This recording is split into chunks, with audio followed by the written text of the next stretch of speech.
हम अपने यश और शक्ति को ज्यादा करने के लिए दूसरे लोगों के यश और शक्ति को कुचलते हैं। अपने को हम श्रेष्ठ बताते हैं और दूसरों को नकारा या अज्ञानी बताते हैं। एक दूसरे के ज्ञान पर ईर्ष्या से अंधे होकर कटाक्ष करते हैं।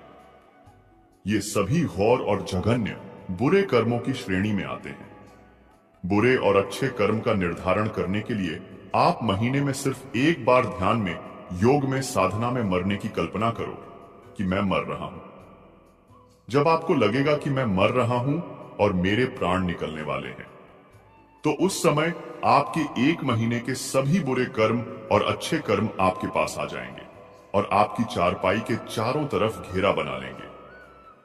आपको चिल्ला चिल्ला कर बताएंगे कि क्या क्या बुरा कर्म किया है आपने इस महीने में, और मौत के वक्त आप बुरी तरह से उन बुरे और जघन्य कर्मों के डर से भयभीत हो जाएंगे। आपको मरने से डर लगेगा।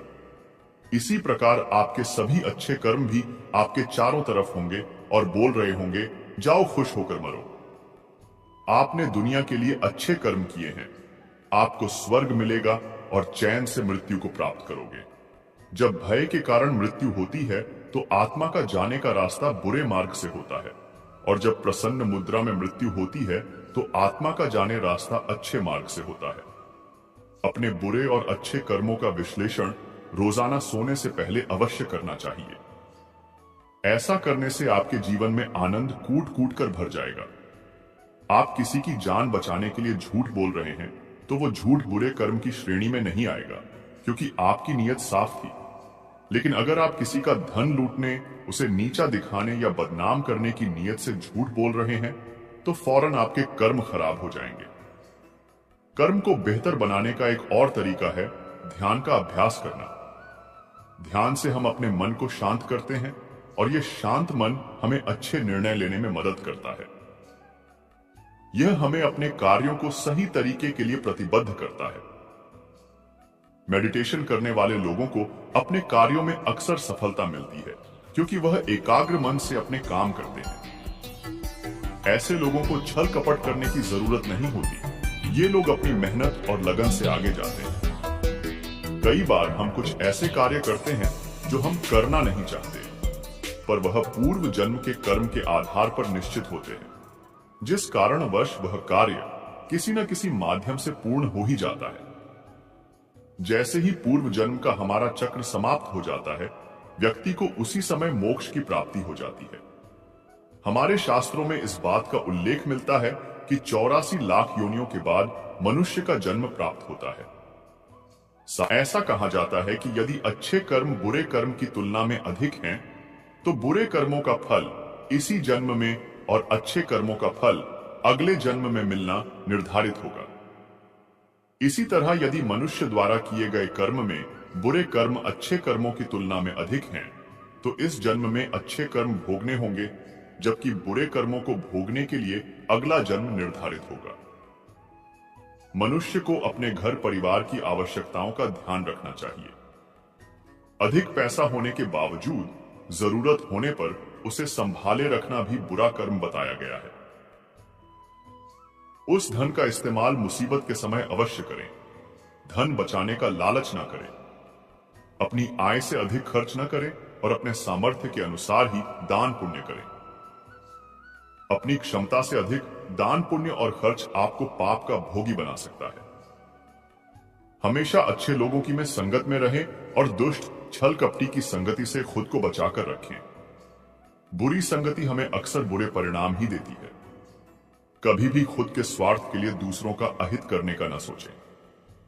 शास्त्रों में इस बात का उल्लेख किया गया है कि जो जैसा बोता है उसे वैसा ही आगे चलकर काटना भी होता है।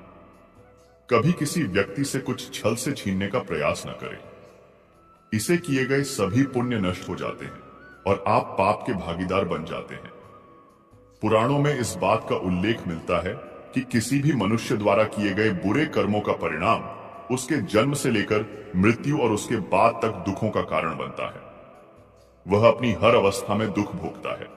पाप का फल किए गए कर्म पर निर्भर करता है।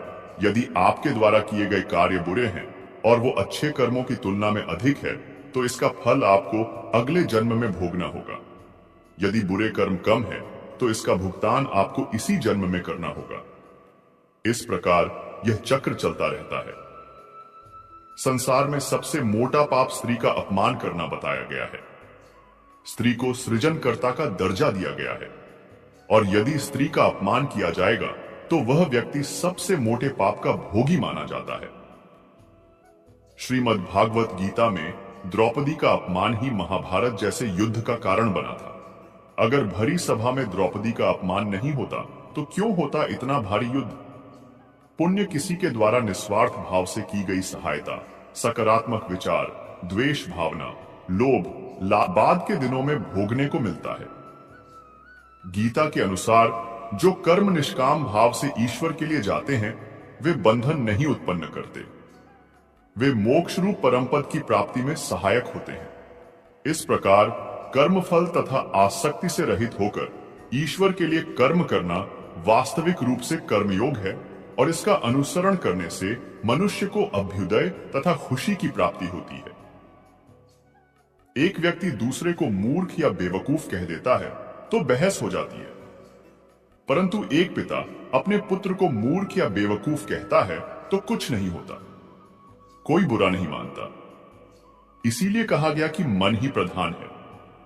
यदि तुम बुरे मन से बोलते हो या कुछ करते हो तो दुख वैसे ही पीछे चलता है जैसे बैल के पीछे वाहन का चक्का, और यदि निर्मल मन से बोलते या करते हो तो शांति वैसे ही पीछे चलेगी जैसे व्यक्ति के पीछे छाया।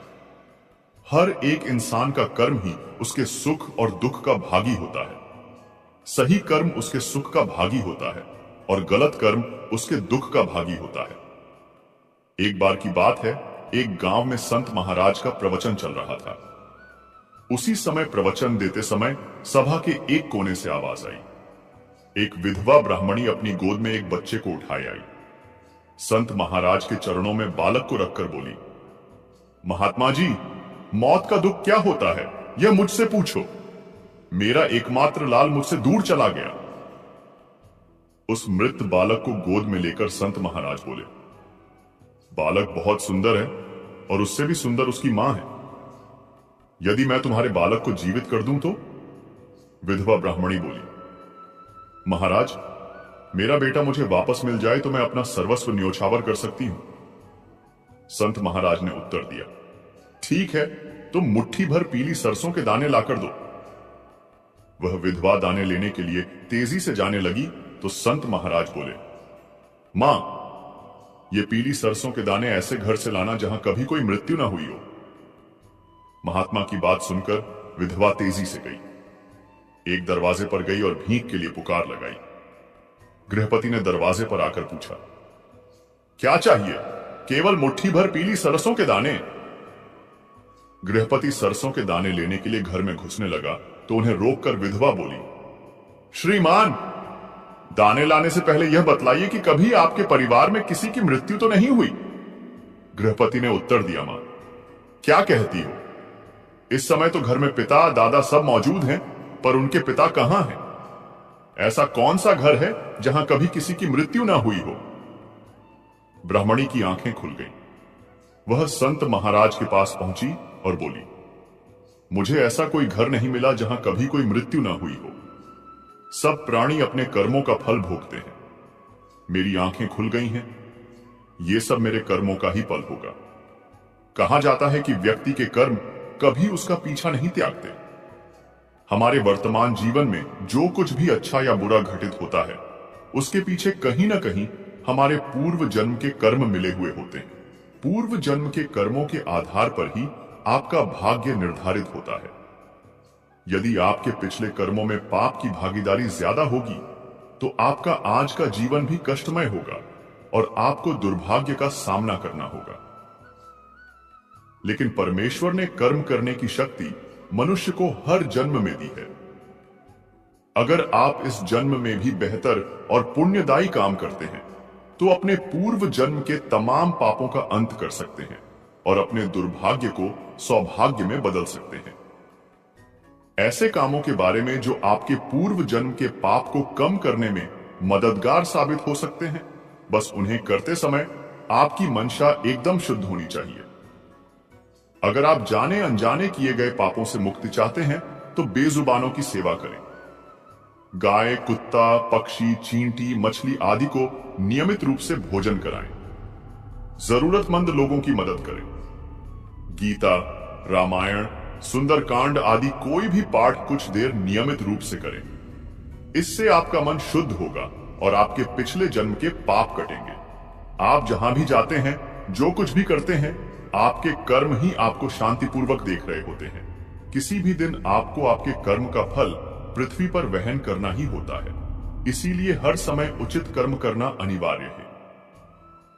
भगवान श्री कृष्ण ने गीता में कर्म को प्रधानता देते हुए यहां तक स्पष्ट किया है कि व्यक्ति की यात्रा जहां से छूटती है, अगले जन्म में वह वहीं से प्रारंभ होती है। जो प्रकृति के नियमों का पालन करता है वह परमात्मा के करीब है, लेकिन ध्यान रहे, यदि परमात्मा भी मनुष्य के रूप में अवतरित होता है तो वह उन सारे नियमों का पालन करता है जो सामान्य मनुष्यों के लिए हैं। इस जन्म या अगले जन्म में हर बुरे भले कर्म का प्रतिफल निश्चित रूप से भोगना होता है। कर्म का सिद्धांत अत्यंत कठोर है। जहां अच्छे कर्म व्यक्ति के जीवन को प्रगति की दिशा में ले जाते हैं, वहीं बुरे कर्म उसे पतन की ओर ले जाते हैं। धर्म ग्रंथों के अनुसार मनुष्य को किए हुए शुभ या अशुभ कर्मों का फल अवश्य भोगना होता है। अगर हम बुरे कर्म को छुपाने के लिए दुनिया की कोर्ट से अच्छे वकील को रोककर बच जाते हैं, लेकिन कुदरत की कोर्ट से कैसे बचोगे? वहां पर किसी भी वकील की बहस नहीं चलती और ना ही किसी की सिफारिश चलती है। कुदरत ने जो कर्म के नियम बनाए हैं उसमें कोई गलती नहीं होती है। कोई भी कर्म करो, उसका फल हमें मिलता ही है। कर्म के नियम में किसी भी वकील या फिर जज की सिफारिश नहीं चलती है। जब तक हमारे पुण्य कर्म का फल हमारे साथ है तब तक सही है, लेकिन हम जो गलत कर्म या दुष्ट कर्म करते हैं वह तो वक्त आने पर ही फल देता है। इसलिए कर्म करने से पहले हमें सोचना चाहिए। कर्म हो जाए, इसके बाद उसके फल से भागना व्यर्थ है। हम जो भी कर्म करते हैं उसका फल पाने के लिए तैयार रहना चाहिए। कई कर्म ऐसे होते जो हंसते हंसते किए हो, लेकिन उसका फल रोते रोते भुगतना होता है। दोस्तों, राजा परीक्षित एक महाज्ञानी, विद्वान और संस्कारी राजा थे, लेकिन उनसे एक महान पाप हो गया था। क्रोध के आवेश में आकर उन्होंने एक निरपराधी रस्सी के गले में मरा सांप पहना दिया था। राजा घर आए, शांत होते ही उनको उनके दुष्कृत्य का एहसास हुआ और पछताकर कहने लगे कि मुझसे कितना भयंकर पाप कर्म हो गया। अब वह समय तो वापस नहीं आ सकता, तो राजा परीक्षित को उस कृत्य का फल तो भुगतना ही पड़ेगा। परीक्षित एक मोटे राजा थे। उन्होंने अपनी सत्ता का कभी भी दुरुपयोग नहीं किया था। परीक्षित राजा ने अपनी भूल को स्वीकार किया और खुद को दंड करने के लिए कहा कि मेरा बल, समृद्धि, सब कुछ ब्राह्मण ऋषि के क्रोधाग्नि में जल जाए, जिससे मेरे दिमाग में किसी को दुख या क्षति पहुंचाने का विचार न आए। राजा परीक्षित अपने पापों का फल भुगतने के लिए तैयार थे। उन्होंने कभी भगवान से कोई सिफारिश नहीं की और ना ही अपने राजा होने का घमंड किया। उन्होंने तो भगवान से अपने पापों का दंड मांगा, जिसके उदाहरण से भविष्य में कोई राजा क्रोध के आवेश में या फिर अपने राजाशाही के घमंड में आकर ऐसा दुष्कृत्य नहीं करे। इस प्रकार राजा परीक्षित अपने कर्म से भागे नहीं और परिणाम भुगतने के लिए तैयार रहे। वह भागने की कोशिश करते तो भी कर्म अपना फल दिए बिना नहीं रहता। सीधी, सरल और कम शब्द में कहे तो कर्म मतलब क्रिया। हम जो भी कार्य करते हैं वह कर्म कहलाता है। खाना पीना, नहाना, चलना, नौकरी करना, सोचना नहीं सोचना, सोना जागना, देखना सुनना, बोलना, जीना मरना, सांस लेना आदि तमाम शारीरिक और मानसिक क्रिया को कर्म कहा जाता है। कर्म के 3 भाग हैं: क्रियमान कर्म, संचित कर्म और प्रारब्ध कर्म। मनुष्य सुबह जगता है तब से लेकर रात को सोने तक जो जो कर्म करता है वह क्रियमान कर्म है। मनुष्य अपने पूरे जीवन में जो जो कर्म करता है वो तमाम क्रियमान कर्म कहलाता है। जो क्रियमान कर्म करता है वो अवश्य फल देता है, उसके बाद ही वह शांत होता है। जैसे कि आपको प्यास लगी और आपने पानी पिया, पानी पीने का कर्म किया, और आपकी प्यास मिट गई। इस प्रकार कर्म फल देकर शांत हो गया। आपने किसी को गाली दी और उसने आपको मारा, कर्म का फल मिल गया। इस प्रकार क्रियमान कर्म फल भुगतने के बाद ही शांत होता है। कितने ही क्रियमान कर्म ऐसे होते हैं जो कर्म करने के साथ तुरंत फल नहीं देता, उसका फल मिलने में देर भी लगती है। जब तक कर्म फल नहीं देता तब तक वह संतुलन में रहता है, संचित रहता है। इसे संचित कर्म कहा जाता है। जैसे कि